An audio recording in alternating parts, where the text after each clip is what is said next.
Hello, my lovelies. It's Andrea Edwards, and today I'm going to talk to you about wet bulb temperatures. And that is something I've been talking about a lot lately. And the reason I'm talking about it is because we are moving into the danger zone when it comes to wet bulb temperatures. And every single time I say it to people that use the words wet bulb temperatures, people go, "What are they?" Okay, we need to know. And I just want to, before we do, I want to show you, I've just started finally reading the Ministry for the Future. If you get a chance, I definitely recommend reading it. I'm about only 12 chapters in, but the very first chapter was talking about this incredible heat wave that swept through India. And he got one piece of information wrong in that story, but I won't hold it against him. Anyway, basically the story is that 20 million people died from that heat wave. And I actually believe that that is the sort of heat wave that we could be facing as early as 2024. Why do I say that? Well, we have recorded 1.5 degrees Celsius warming in the last few months with the Northern Hemisphere extreme weather and heat events. And the science is basically pointing towards 2.3 degrees warming by February next year, 2024. So we've seen the ocean heat, we've seen the land heat.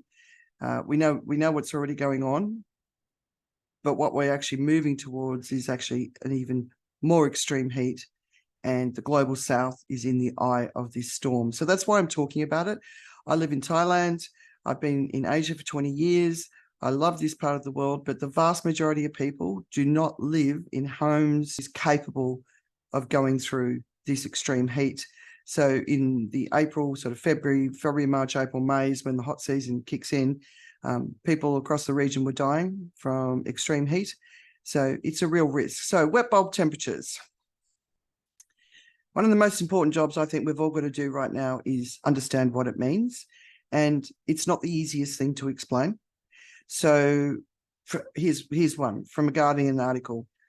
The threshold or critical wet bulb temperature for humans is the point at which a healthy person could survive for only 6 hours in the shade. This is usually considered to be 35 degrees Celsius, approximately equivalent to an air temperature of 40 degrees Celsius with a relative humidity of 75%. Okay, so it is actually 35 degrees, but with the humidity, it feels like 40 degrees Celsius. I'm going to tell you why that information is changing as well.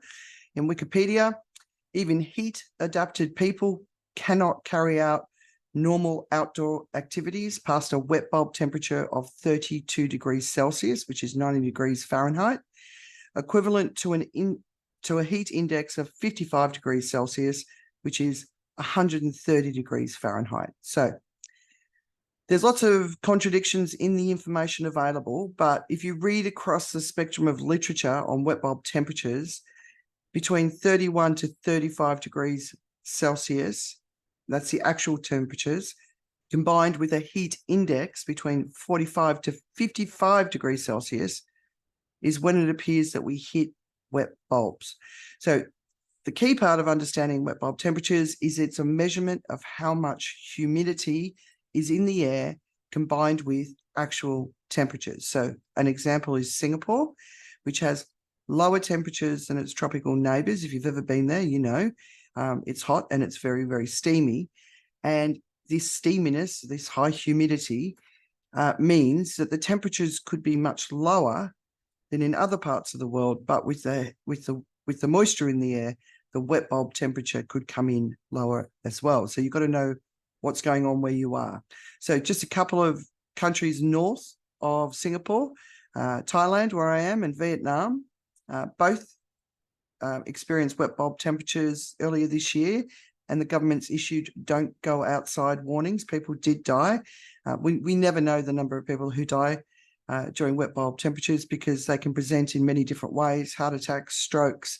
So that the data on the amount of people that have died from heat this year will always be underestimated.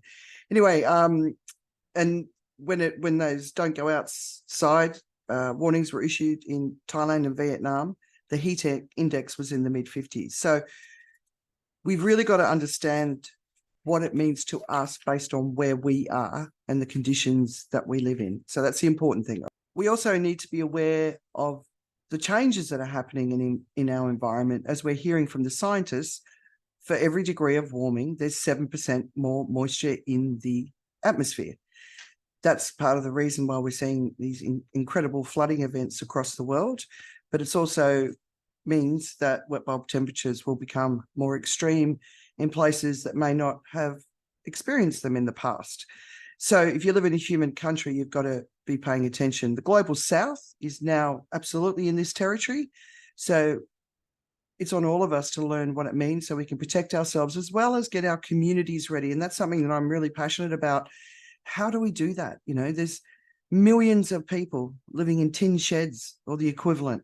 They cannot survive these temperatures. And I'm not seeing any movement anywhere to change that. So I'm extremely concerned about it, which is why I think that first chapter in the Ministry for the Future of that massive heat event in India, I think it's not that far away, just based on how people are living in this region. So if you are in a place where these temperatures are already happening, please, please, please encourage your media, the government and the relevant businesses to start putting this information out front and center, because everybody needs to understand it and know what it means, and also to give them a chance to prepare. Also, we have to remember now every year on, these wet bulb temperatures will impact us more. It will get hotter and it will last longer. So that's why it's absolutely critical we start adaptation plans now. And there's so many things that we can do to get ready, and not all of them have to cost a lot of money. But please don't be complacent. Like I'm most concerned, firstly, for my friends and family in Australia. The summer season is looking terrible, not just from a fire perspective, but from a heat perspective. And I honestly don't know how the firefighters are going to be able to deal with the fire in this extreme heat. Will the fire engines even be able to run in this heat, you know? So it's going to get worse every year, and the impacts will get bigger every year. And we will eventually see human migration out of these regions because it will be too hot to survive. So an easy way to keep track of wet bulb temperatures is, first of all, make sure you've got an app downloaded on your phone, a weather app. And weather apps report actual temperatures as well as with a heat index.